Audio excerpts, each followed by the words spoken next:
Hi folks, you're with Tasseless today, your pushback channel. Thank you for joining this live stream. In this essay, I'd like to talk about some of the wider issues around Islam. Now, Islam is, well, as you know, it's the Muslim religion, the Islamic religion. It came to be after 600 AD that the Prophet Muhammad appeared, and it really took the Middle East by storm. That they'd been some kingdoms and empires, the Persian Empire has sort of come and gone. But the arrival of the Islamic faith seemed to galvanize the population. And within a relatively short time, they'd taken over much of that Middle East, and they'd gone to as far as northern India and as far west as Spain, and across all North Africa and so on. So it was quite a spectacular sort of encroachment on around that Mediterranean world, and again, as I say, going into northern India, which is what you see as Afghanistan, Pakistan, Bangladesh, and so that's the sort of if you like, the holdover or the hangover from those Muslim incursions. So they had I guess a number of powerful states that were sort of torchbearers, if you like, and the last one was the Ottoman Empire, which started to fade quite substantially in power in the late 1600s and was eclipsed by the European powers, and by the 100 years later, in the early 1800s and so on, Turkey was being referred to as the sick man of peripheral Europe. And but at one stage, the Ottoman Turks, the Islamic hordes, they controlled most of the Balkans today. So Greece, Bulgaria, Romania, Serbia, Croatia, Hungary. That was all under Muslim Ottoman control, which seems remarkable now when you think about it, including Saudi Arabia and all the way down to the Gulf. So it was a very substantial empire, and at its height, very successful and much feared. One of the big reasons why it went into decline was the Europeans had found a way to go around the Silk Route. So the Silk Route from, if you like, India to Europe was controlled by the Ottoman Empire. Made a lot of money out of it, but the tithes, taxes, and so on. But given the European technology in sailing ships, and particularly as the ships got larger and could carry more capacity, and they could do the journey from India in a shorter time than they could travel by land, then goods could arrive sort of more quickly and more cheaply than they could through the Silk Road. So the Ottomans lost the Islamic State there. The torchbearer lost a lot of its revenue and thus its power. And as European technology went on, and particularly when the Industrial Revolution kicked off, Turkey and the Islamic states around that were left way behind. In fact, there was a deep concern that Russia was starting to take a lot of the former Turkish possessions in and around the Black Sea, in what today would be Ukraine and southern Russia, the states of Georgia and the oil states around Baku, and so on. So the British and the French actually went to war on behalf of the Islamic Turks in the 1850s in what was referred to as the Crimean War. I mean, hard to imagine that today, but there you go. So the main thing was to stop the Russians from getting access out through the Black Sea. So they wanted to protect, what was Istanbul at the time. So and were successful in that venture. But just looking at Islam, they sort of went into decay, not as a religion, and that's gone to and fro and waxed and waned, but they had no powerful state that was representing them, as the Ottoman Turks were. Now, as much as the Saudi Arabians and various other groups within the wider Islamic world didn't really approve of Ottoman Turks and didn't necessarily like their overlordship, they still had a powerful sort of muscular champion that was representing Islam and if the Christians, slapping the Christians around and that sort of thing. And so when the Turks went, or the Ottoman Turks went, then that was kind of the end of that. There's been no real sort of Islamic strongman that's come along since. Now you could say that Iran, which is effectively the epicenter of ancient Persia, which was once a huge and very powerful empire, by the way, that you could say that's maybe one of the leading players. But Islam had fell technologically and organisationally and so on well behind. Now, as the consumer societies of the West developed, Islam was pretty much in direct contradiction to much of that technological consumer society. And back in the sort of the late 1800s, early 1900s, a lot of the Islamic leaders were saying, well, gee, we should modernize and so we should be like the West technologically and organisationally, and women should work and women should be consumers and so on. And that doesn't really work with Islam, and so that sort of failed as a and most Islamic citizens, Muslims, they don't particularly like that.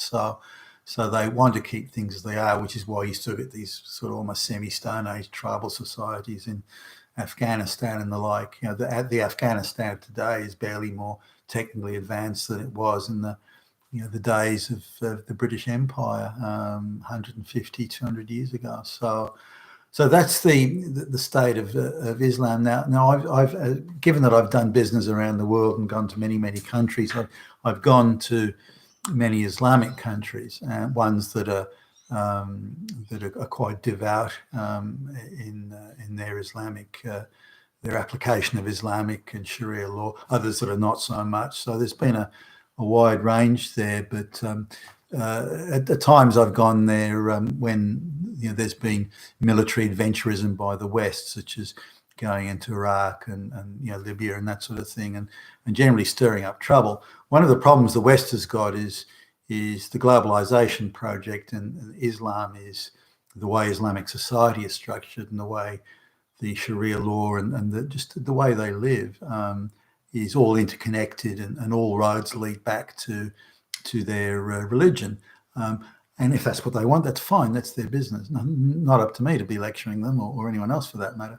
But it's not really compatible to a consumer, technologically driven society. So whether or not they can ever come into the globalization project is another matter. But that drives the globalists crazy. So they do everything they can to undermine Islam, whether it's through silly wars, like the Iraq and Libya and so on, or whether it's through various softer forms of harassment and sending agitators in there to stir up, women's rights issues and gay lesbian issues. Those are the favoured fault lines they use, which is what they use against their own citizens in the West, by the way. So this is something now. The Islamic nations and peoples and particularly the religious leaders, they don't like this constant attempt at undermining and making the Islam more Western, and they don't like that. And by the way, nor should they. I don't think anyone would appreciate that. If the reverse was the case, we wouldn't appreciate it. So they've got a lot to, I believe, have a lot to sort of be annoyed about. And they also look at pretty much everything that's on television is unless they're religious programs or something like that, pretty much everything that's on television is Western, soap operas and Dallas and all that sort of stuff. So that they believe undermines the fabric of their society, and you've got a point there. So the Islamic societies see the West as sort of decadent and corrupt and morally bereft and all these sorts of things. They see people walking around in swimming costumes, for example, on a beach. They see that as morally corrupt and bereft and so on. So they've got a very different view on things than than we do in the West. Now, when I go there on business, going into now, if you go into a room and you're the only white guy there, and you're the only Christian, and in come a whole bunch of fairly devout Muslims. They've all been to Mecca, and they're all called Haji and this sort of thing, and they barely conceal their contempt for me as a white Christian. That they want the technology that the West has, and they're particularly interested in any handouts and freebies and giveaways and give me stuff. And they've still got that, but they barely tolerate Westerners. So it's not easy to be there when the way half the people in the room just look at you with that sneering, contemptuous look that you just you're religiously and ideologically just so far beneath them.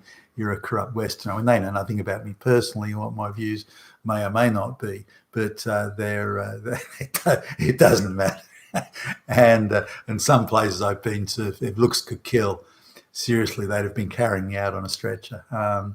But they wanted the technology that the company I worked for produced, and they needed that technology, and it was commercially good for them. So they tolerated me only for that reason, or tolerated a Westerner for only that reason. I didn't take it personally. Now, when you're in that sort of situation, you can't, in my view, I was employed by my company to do business and to meet commercial targets and so on. So I have to look past that, and I have to show the greatest respect to these people and respect their religious practices. I'm visiting their country after all, and go along with to some extent what they want to do. So you have to be agreeable and say, well, I may not like what you do, or maybe I wouldn't do it. Maybe it's a better way of putting it. But I've got no right to judge, prejudge, or show in any way or demonstrate in any way I want to buy. And sometimes they would bait me. Why does your Christian media speak so bad? Why do you speak so badly of Islam and so on? And everyone in the room would look at you. And again, I'm the only white guy there. So you have to be very diplomatic and careful and say that look, I'm just here to do business, and I have no views on this matter, and again showing respect. So, say in the case of people having been to Mecca, I made a point of being quite effusive over that, and pointing out that they had gone to directly worship the Prophet Muhammad, and that deserved a certain amount of what can I call it, respect on the lines of piety and that type of thing. And so, and I was very mindful of that. And if they needed to pray or go off and pray, then I had to be mindful of that, and not in any way interfere or appear to be disrespectful of that. So I made an effort. I'm not sure I got the same in return, by the way, but some people did. But their view, particularly when I was over in a Muslim country at the time, about the same time as the US was rampaging through Iraq, I think it was. So they take the view that the West, using its military and technological advantage, beats up on the Islamic states and the Islamic peoples, and does so unjustifiably. And it's even more cutting for them because the West is, in their cognizance, the West is again morally bereft and is inferior from any spiritual perspective as they would see it. Now, I wouldn't necessarily agree with all that, although they do make some decent points. I don't think it was advisable, or it was ill-advised and ill-conceived for the Americans to go rampaging through, and others to go rampaging through Iraq. And I think there was an Australian contingent there as well, and so that went down like a lead balloon. And at one time I was doing a presentation on this, and none of them would look at me. They all looked anywhere at the wall or the floor. and it's not easy to function in an environment that hostile. But again, they wanted the technology, and so they kind of had to put up with Whitey and Christian Whitey in there. You know, I'm sort of clean shaven in a Western suit, you know, all that sort of stuff, which just added to the. Also things like. You know, just getting around. There was taxi drivers, you know, devout Muslims that just plain wouldn't take me in their cab. You know, that type of thing. So the discrimination against what white Christians or white people who they assume must be Christian was pretty pointed, and I don't think there was anywhere. Other than maybe the people at the hotel lobby or something like that. I don't think there's anywhere in that particular Muslim country where I was made to feel even minimally welcome. In one bunch of people I was talking to, I asked them out to lunch, you know, on me, on my treat, and none of them would go. No, again, you can't take these things personally. They just don't want to be seen with a Christian, or certainly not at that time. And so they had to rustle some. They originally had to rustle someone up, so they found a couple of Chinese people on staff who weren't Muslims, and sort of instructed them to have lunch with me. They didn't speak any English, so it was kind of a tough gig. But that's the thing there with Muslims. They see themselves as very different from us in the West. They see us as inferior. Now. When, you know, Muslim peasants from the rural areas decide, well, gee, I haven't got a very good life here. I want to go to the West and get all that free stuff. Gimme all that free stuff. Then they'll go. But they, again, you know, as I mentioned in another video recently, they've got no intention of integrating or becoming part of the society. They just want the free stuff and think they're entitled to it.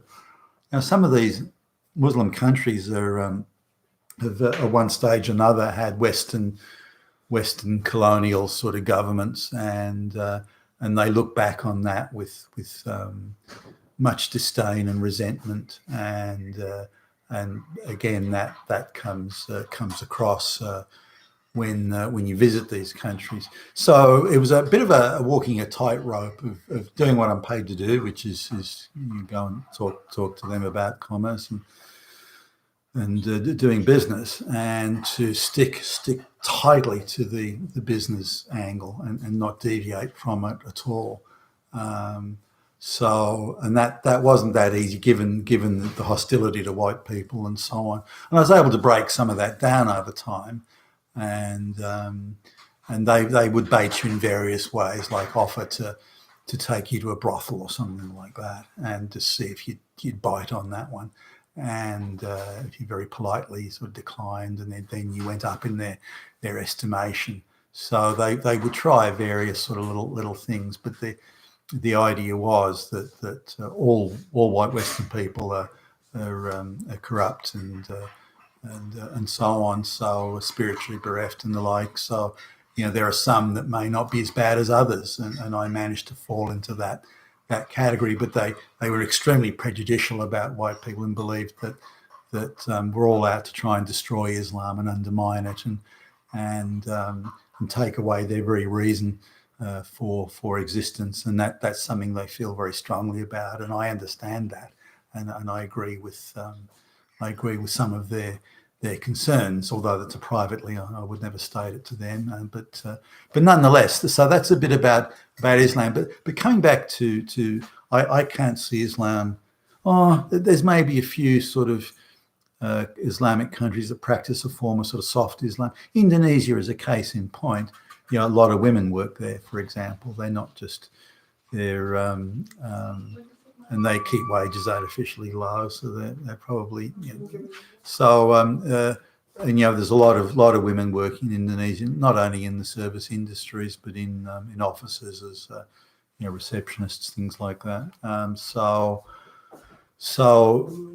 there's some possibilities that a soft form of Islam could sort of prevail, but every Islamic country, aside from oil, or they happen to be just good fortune, a travel hub, then they're all dirt poor with you know, large numbers of illiterate peasants running around. So I can't see Islam becoming an economic force anytime soon. but that's not what the globalists want. The globalists want mass consumers. They want mass workers, mass consumers, and this is something that the Islam's providing a hard nut, proving a hard nut to crack, because the Islamic way of life, particularly if they're devout and quite pious in their application of it, then it's about the opposite of what globalization wants, of mass workers, mass consumers. So it's not much use to the globalists. So they have to destroy Islam or dilute it very heavily in order to get the outcome they want for the globalist project. I don't think the globalists will succeed here. I think certainly the people I've met, even ones that are reasonably well educated, are quite devout, and piety is quite central to their way of life. And I don't think the globalists will shake them loose, certainly with the degree or extent that they need to bring these people in as mass consumers to the globalist project. Maybe I'm wrong. Maybe it'll happen over another 50 to 75 years, but I don't think it'll happen anytime soon. And I think the Chinese, if they achieve global preeminence, will want to keep the Islamic peoples in their Stone Age villages, and I think that the Chinese would prefer it that way. I don't think they're trying to achieve the mass consumer, or not in the same way, at least, as the globalists are. So that's my take on the issue of Islam and its relationship to Christianity and to the globalist project. I'll add one final thing. Christianity seems to be disappearing at high speed from the advanced West.